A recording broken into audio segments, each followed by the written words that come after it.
মহাসপ্তাহ, পুণ্য সোমবার। প্রথম পাঠ প্রবক্তা ঈশাইয়ার গ্রন্থ, 42 অধ্যায়, পদ সংখ্যা 1 থেকে 7। ঈশাইয়ার ভবিষ্যৎবাণী। ঈশ্বর তার প্রিয়তম সেবককে সকলের পরিত্রাণের কাজে নিবেদন করবেন। প্রভু ঈশ্বর এই কথা বলেছেন, এই দেখো আমার সেবক, যাকে সযত্নে ধরেই আছি আমি। এ আমার মনোনীত জন, আমার প্রাণের প্রীতিভাজন। এর ওপর আমি তো অধিষ্ঠিত রেখেছি আমার আত্মিক প্রেরণা। এ তো জাতি বিজাতির সবার কাছে ন্যায় নীতির আদর্শ প্রকাশ করবে। এ কোনো চিৎকার করবে না, গলা চড়িয়ে কথাও বলবে না, পথে ঘাটে নিজের কণ্ঠস্বর শোনাতেও যাবে না। থ্যাতলানো নলগাছ এ তো ছিঁড়ে ফেলবে না, টিমটিমে সলতেও নিভিয়ে দেবে না। এ তো বিশ্বস্তভাবেই ন্যায় নীতির আদর্শ প্রকাশ করবে। মনে মনে এ কখনো দুর্বল হবে না, ভেঙেও পড়বে না। এ যতদিন না পৃথিবীর বুকে ন্যায় নীতি প্রতিষ্ঠিত করে, সাগরের যত দ্বীপ, সাগরকূলের যত দেশ এর শিক্ষাবাণী শোনবার আশায় বসে আছে। এ কথা বলছেন স্বয়ং ঈশ্বর ভগবান। গোটা আকাশটাকে যিনি সৃষ্টি করেছেন, তার দিয়েছেন বিস্তার। যিনি পৃথিবী ও পৃথিবীতে যা কিছু জন্মায় সব কিছুরই পূর্ণ রূপ দিয়েছেন। যিনি শ্বাস বায়ু দিয়েছেন ওই অগণ্য জগৎবাসীর অন্তরে। ভূচর সবারই মধ্যে যিনি জাগিয়ে তুলেছেন প্রাণের স্পন্দন। বলছেন ভগবান, আমি ভগবান ধর্মময় আহ্বান জানিয়েছি তোমায়। তারপর আমি তোমার হাত ধরেই রেখেছি, গড়েই তুলেছি তোমায়। তোমাকে করে তুলেছি ওই অগণ্য মানুষের সঙ্গে আমার এক সন্ধির বন্ধন। করেছি তোমায় জাতি বিজাতির আলো, যাতে তুমি অন্ধের দৃষ্টি খুলে দাও, যত বন্দীকে কারাগার থেকে, অন্ধকারে পড়ে থাকা যত মানুষকে ওই রুদ্ধ ঘর থেকে বের করে আনো। প্রভুর বাণী। শাম সঙ্গীত ধুয়ো। ভগবান আমার জ্যোতি, আমার পরিত্রাণ। ভগবান আমার জ্যোতি, আমার পরিত্রাণ। কার ভয়ে হব ভীত? ভগবান আমার জীবনের রক্ষা প্রাচীর, কার ত্রাসে হব ত্রস্ত? ধুয়ো। ভগবান আমার জ্যোতি, আমার পরিত্রাণ।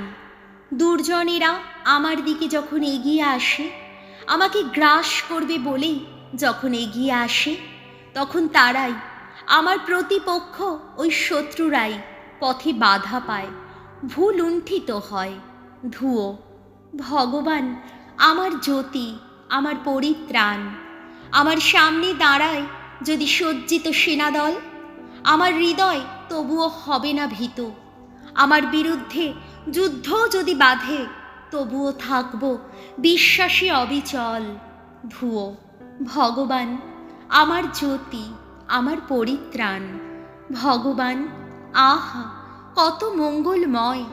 জানি জানি, তা তো এই জীবিতদের দেশে দেখতেই পাবো আমি।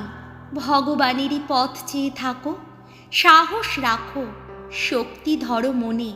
হ্যাঁ, ভগবানেরই পথ চেয়ে থাকো। ধুয়ো। ভগবান আমার জ্যোতি, আমার পরিত্রাণ। বাণী বন্দনা। ওগো প্রেমের ঠাকুর, তোমায় করি গো নমস্কার। এই পথহারা পাপীদের শুধু তুমিই করেছ দয়া। হে কোমল প্রাণ, শুধু তুমিই করেছ দয়া। যোহন রচিত মঙ্গল সমাচার, 12 অধ্যায়, পদ সংখ্যা 1 থেকে 11। মারিয়া যখন যিশুর পায়ে সুগন্ধি তেল ঢেলে দিয়েছিলেন, যিশু তখন বলেছিলেন যে এই সুগন্ধি তেল যেন তার সমাধির দিনটির জন্যে রাখা হয়।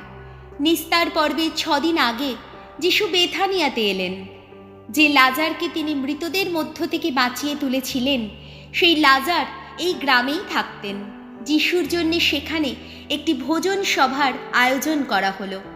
সেই ভোজন সভায় মার্থা পরিবেশন করছিলেন, এবং যারা যিশুর সঙ্গে খেতে বসেছিলেন তাদের মধ্যে লাজারও ছিলেন।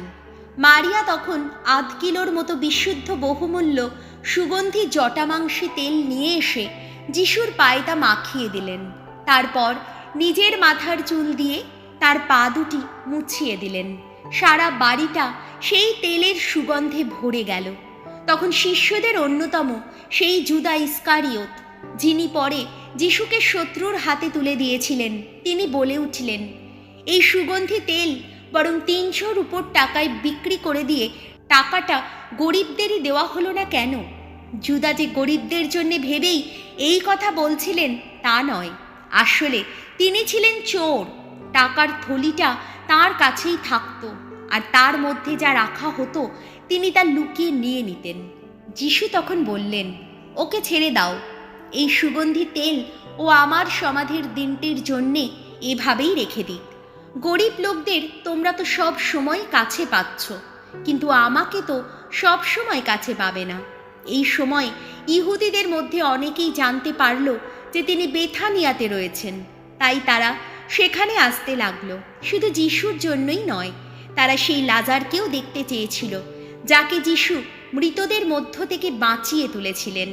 তখন প্রধান যাজকেরা ঠিক করলেন যে লাজারকেও তারা মেরে ফেলবেন, কারণ তারই জন্যে অনেক ইহুদি তাদের ছেড়ে যিশুর প্রতি বিশ্বাসী হয়ে উঠেছিল। প্রভু যিশুর মঙ্গল সমাচার।